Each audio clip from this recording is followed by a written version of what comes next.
breaking apart what happened in the UK election, Nigel Farage managed to establish that beachhead he promised.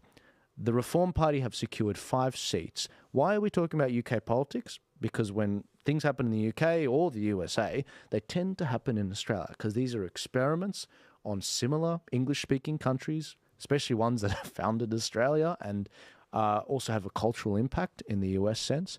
Nigel Farage managed to get 14% of the vote, the third highest vote across the country. But unfortunately, he only won 1% of the seats. Now, these MPs, these 5 MPs, it's roughly a little under 1 million votes per MP.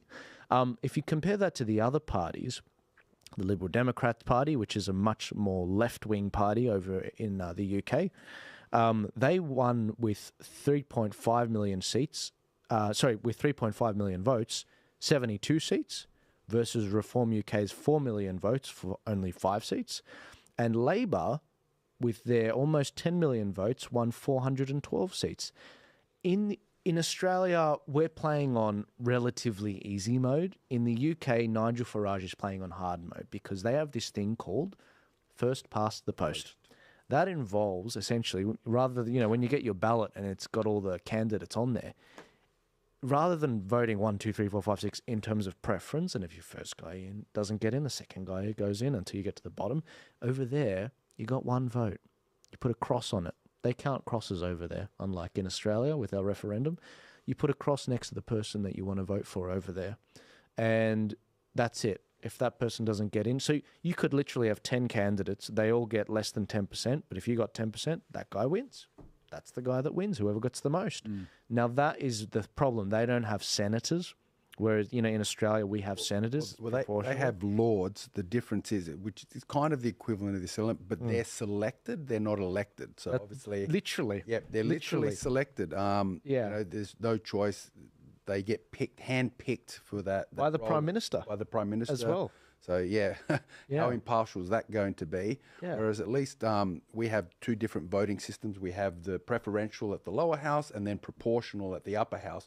So it gives us some kind of little bit more control and opportunity. We have the chance to control our vote. Whereas, as you mentioned over there, part of the problem why they did so well with so many votes but didn't get so many seats is because they came second in so many of those seats.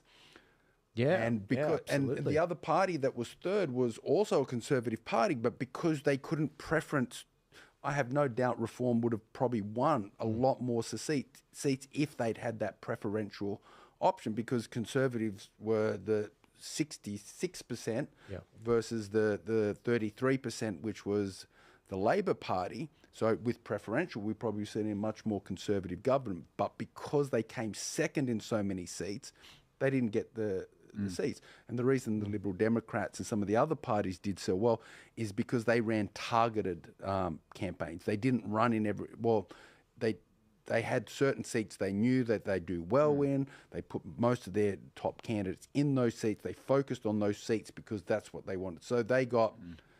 more votes in a smaller area versus Reform, which got more votes across the entire country. Yeah. They've been around longer than Reform as well. Yeah, of course, absolutely. Yeah, they're older than Australia, which is nuts. Well, the Conservative Party, that's party. right, yeah. Isn't that crazy? It's amazing.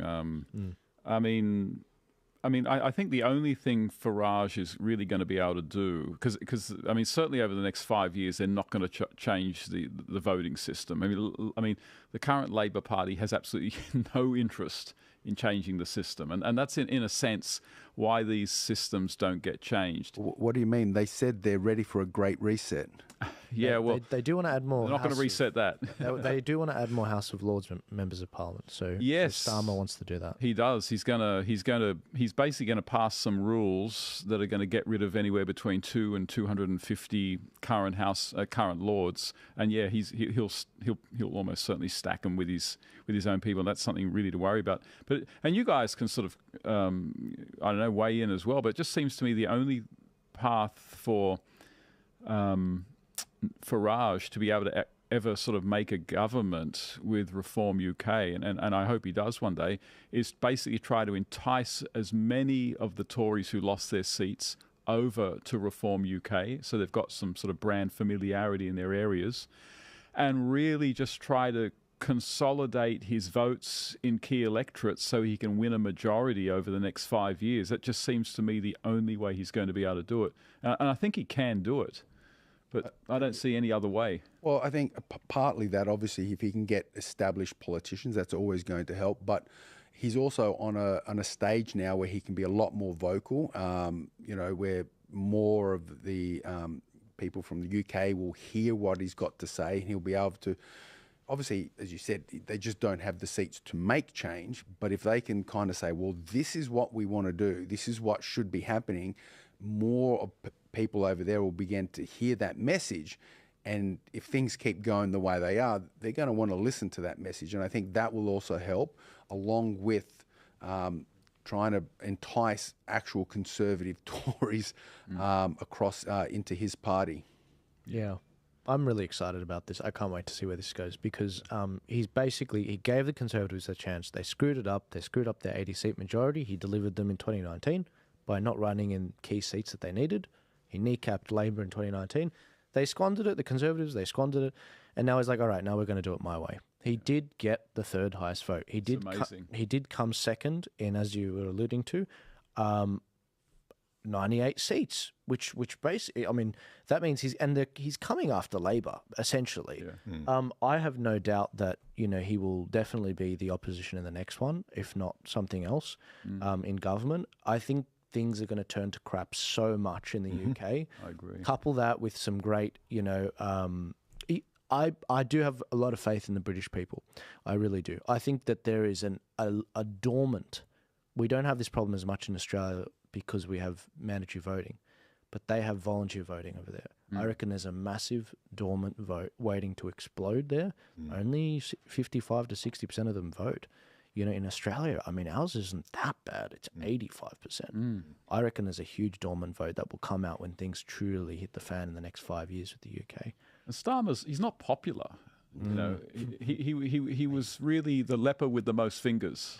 That's why people voted for him. He's not popular. Yeah. And the chances that Labor are going to be able to fix their problems are very, very low, because the problems in England, they're systemic problems. They're not problems that can just be fixed by superficial, give some more money to the NHS. No, there's a problem in England where they're not having children and people are getting older. They're older than they've ever been in English history. And that's what's putting so much pressure on the NDIS. That's the cause of the immigration crisis. We're not having babies. And Labor are not going to fix that. And so what it means is inevitably things are going to get worse under Labor, a government that doesn't have a strong popular mandate. Most people did not vote for Labor. Are you sure? Yeah, I am. Are you sure? Because according to these journalists, they're saying, and sorry to cut you off, Caitlin Moran is saying, Keir Starmer has turbocharged my arousal levels. I feel fruity. My friend didn't say why she had to excuse herself from our group chat, but we knew the cabinet. We knew. And here's another one. If you thought it was just her, sorry to the people with kids listening right now. I'm trying to. They don't understand what you're talking about. They don't understand. Good. Come on, admit it. You find Daddy Downing Street, Keir Starmer smoking hot. Forget Dishy Rishi. Keir Starmer is the Downing Street daddy. So I don't know. I would argue that it's a vocal. Yeah, I retract everything I just said. You've disproven me completely. Facts and logic. But no,